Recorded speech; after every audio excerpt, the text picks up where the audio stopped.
DSPN, the Devlin Sports Podcast Network. Every Thursday on the show, courtesy of JK's World of Golf, we welcome the Doyen. Man with so much broadcasting experience in this country. A great old mate. We began radio sport together. I haven't seen you in the flesh since then, so Happy New Year, dude. I mean, I know it's the end of January, but Happy New Year. Yeah, it hasn't been a great year for me so far. 4 hours into the year, at 4 o'clock on New Year's Day, I woke up... You were partying? Tell me you were partying. No, I wasn't. I woke up with a terrible pain in my side, and I knew straight off it was a kidney stone. And this is old man stuff. Yeah. No, it isn't. I've been having them for 50 years. So I got my first one in my 20s, and they are just a pain in the Now, arse. you used to have to, and I hate to be graphic here, they used to have to come down the pipe, right? Can they get it out? Well, it turns out I don't have a kidney stone. I have some sort of problem with my kidneys. But since January the 1st, I've been rocking and rolling between clinics, radiology clinics, doctors, urologists, GPs. But they keep saying, Brendan, you're fine. There's nothing wrong with you, so just keep living. So here I is. We're talking golf. We're talking golf. We're talking tennis, and rugby is back, Brendan. But I want to kick it off with TGL Golf, okay? This is Golf League. This is this new virtual golf team sport, and Tiger's team played Rory's team the other day.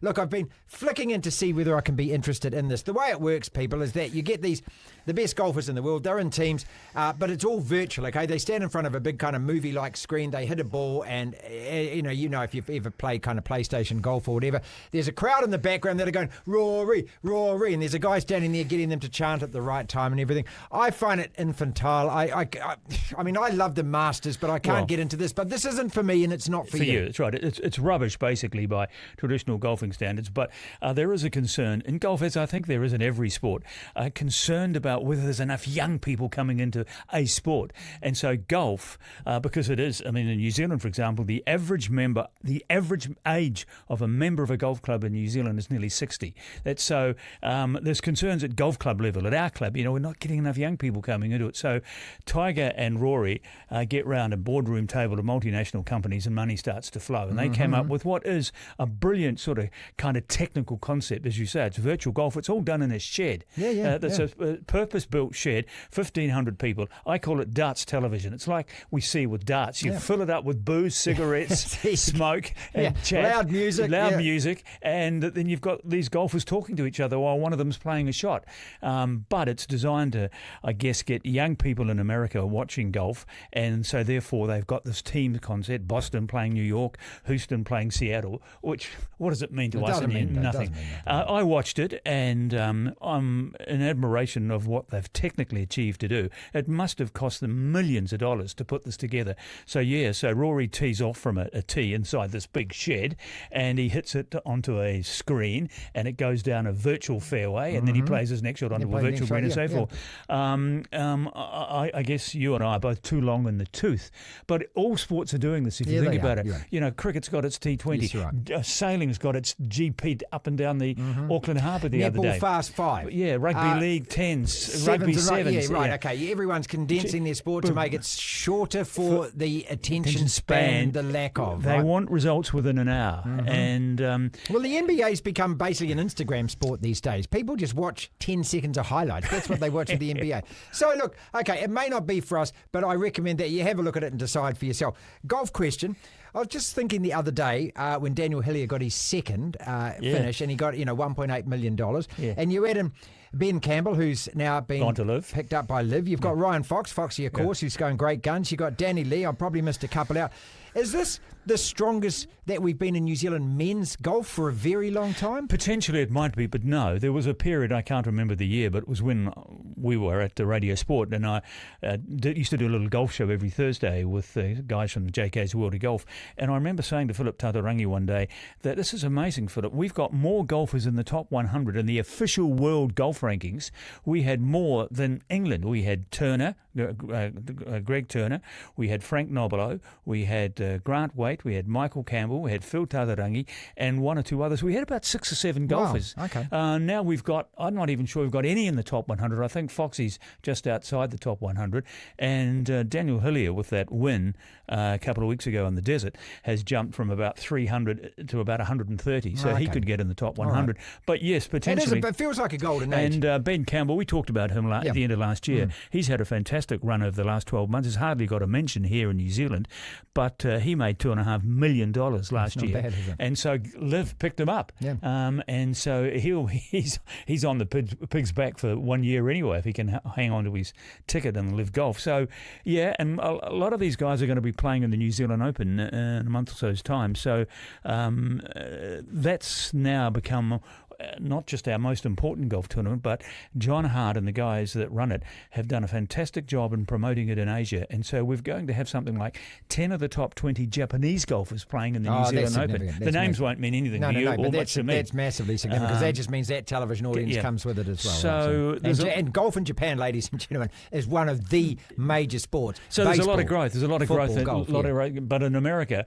that's not enough. So they're competing with all these other sports. And I think also the team sport concept is coming from the fact that Live Golf push team golf. That's one of the reasons why Campbell's got a spot on one of these teams with Bubba Watson's the captain of his team. And so they push this team sport. I've got no interest in it. The only team sport I want, the only 2 events I like are the Ryder Cup and the President's Cup. The rest of it is stroke play, match play, individual sport. That's golf. That's golf. But it's Let's talk tennis in the Aussie Open. And you sent me a text the other day. I thought this was great. You said that you love it. You think it's like the Masters. Well, I think it's better than a major championship golf. Wow. It's so compelling. I lived on the sofa for a week and a half.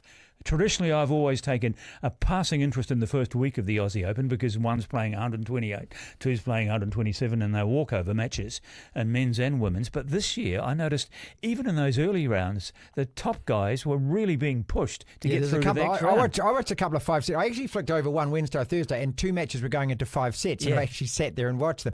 Look, the crowd gets into it. Yeah. I love that for a fact. It's like it's boisterous and loud like the US Open. Darts TV. But it's also at a time of year when there's hardly any other world class sport on, and because it's a Grand Slam event, you get all the very best players there, and it's on at perfect time for us. From about 6 o'clock to midnight each night. And so, but a couple of things. Okay, so Novak spits the dummy, of course. Ben Shelton gets upset because a couple of tough questions get asked by interviewers afterwards. Let's deal with Djokovic for a start off. Right, well, you don't like him? No, I've never had any time for him. Basically, as a person, he's probably without doubt the best tennis player the game's ever produced. But he got up on his high horse and delivered this moral sermon denouncing the sports reader or news reader on Channel 9 who was doing his sports news live from Melbourne Park, and behind him was a group of shall we say inebriated Serbian fans who just watched Djokovic put Alcaraz away, so they were in fine form. The poor guy was trying to read his sports news and was just getting it from these guys behind him. So in the spirit of the occasion, at the end of his bulletin, you probably saw the little clip, he turned around and gave them a bit of jip by way of a bit of a banter. Yeah. And next minute, Djokovic at his press conference, first of all, he refused to do an interview because this guy had been so disrespectful to the Serbian people. And I'm saying, hey, hold on, Novak, what about you in 2022 when you got on a plane and flew to Australia, knowing that you were unvaccinated and weren't going to be allowed in the country? And sure enough, Morrison, the Prime Minister, and his immigration mates turned him around, put him... Brendan, he'd ticked the box on the form at immigration saying he was vaccinated. That's called falsifying a document. So they sent him packing the next day, and then he has the cheek to come down here. I think what's at work here with Djokovic, he's still bitter about the way he was treated when he came. Yeah, so remember that he said he got poisoned. Food poison while he was here. That's right. Yeah. And so he won't let go of this thing he's got about Australia. But the Australian Open is fast becoming, after Wimbledon, the next best thing of the major Grand Slam events. So he had to get back here. So I was very pleased to see that he didn't get to the final. They're talking about putting a statue of him outside Melbourne Park. Yeah, because he's won it 10 times. Yeah, I know. I mean, he's a fantastic player. And that match against Alcaraz was a match for the ages, wasn't it? Yeah, top class tennis. But the right guy won the tournament, and that Sinner is just unbeatable on those surfaces. And on this clown Shelton, those interviews after the matches have been brilliant. They touch on from briefly, one or two things about the match, and then they get into some really nice stuff personally to these guys. They've done their research. Someone's done it for them. And the tennis players, including Shelton, they enter into it. No, look, they're precious, mate. I mean, these people get somebody holding a brolly over their heads, okay? I mean, they get somebody handing them a towel. They get somebody handing them the balls to play with. You're playing bloody tennis, mate, for a job. And the other thing I'd like to see happen, someone's got to do something about Sabalenka and that yelling that she goes on with every time she hits the ball. Well, didn't Sharapova used to do that as well? She used to scream and yell. But Sabalenka's taken it to another length, and what she's doing also, if you go back and have a look at it, she's often continuing the yell with 2 or 3 syllables, almost at the time when the player who she's playing is about to play. Do you? And I'm sort of wondering whether there is a little bit of gamesmanship going on. Okay, I mean, and if you're thinking it's probably... Ban it, stop it. Well, how do you stop somebody expelling air when they hit a tennis ball? Well, you can. I mean, some blokes do it, but they don't go on and on and on, and they're not screaming their heads off. So I was pleased that she didn't win either. So all in all, it was a very good Let's couple of weeks. Finish with the R word, mate. Rugby is back this weekend. Super Rugby pre-season. Look, it's meaningless in terms of the results. You're absolutely irrelevant. But there's a match in Kirwi in rural Canterbury, which means 3,000 good Canterbury folk get to see their teams. It means that Super Rugby is only a couple of weeks away, and we get the Six Nations starting this weekend. Don't tell me you didn't miss your rugby, mate. And it means every night of the week, and it started last night, we're going to get well-known rugby players standing in front of the television camera saying, no, this is going to be tough, it's going to be tough. We've got competition of every position in the ground. Great to be back with the boys. It was great to be back. And boy, it's going to be tough. And we've been training well, but we've been really, really training well. Well, they've got nothing to talk about because there's nothing to talk about. And even when the rugby starts, it'll be the same stuff. But no, I always go through this thing that it's been a weird cricket season because we haven't had any Test cricket since early December. The super, what do they call it? Super smash. It's super boring, isn't it? No one's watching it. I mean, that's the truth of it. No disrespect for it, but no one's watching. And New Zealand cricket's raving on about how wonderful it is when there's Williamson and Ferguson and someone else playing in South Africa and a couple of guys playing in the Big Bash I tuned League. in the other day, Canterbury playing. I don't know even who it was. Might have been Northern, and there were 4 people in the crowd. Yeah. Okay, so... Well, I looked at that Auckland team last night that played in that match. They had to win and they didn't deserve to win. They were terrible with their batting and their fielding. And there was Mark Chapman, and the rest of them I don't think I'd ever heard of. And as you say, 3 people and a dog turn up to watch these games. But and yet in Australia, the BBL is getting 30 and 40,000 a game. We all know about the IPL.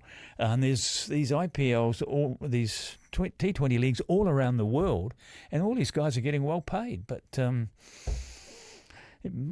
too hard for me to work out why we haven't got onto it in New Zealand. We're too small, mate, and everyone, as you say, gets more money to go somewhere else. But thank goodness this summer has produced 2 fantastic Test series, the one in India where we won, and the India-Australia series. Which was just brilliant. Yeah. DSPN.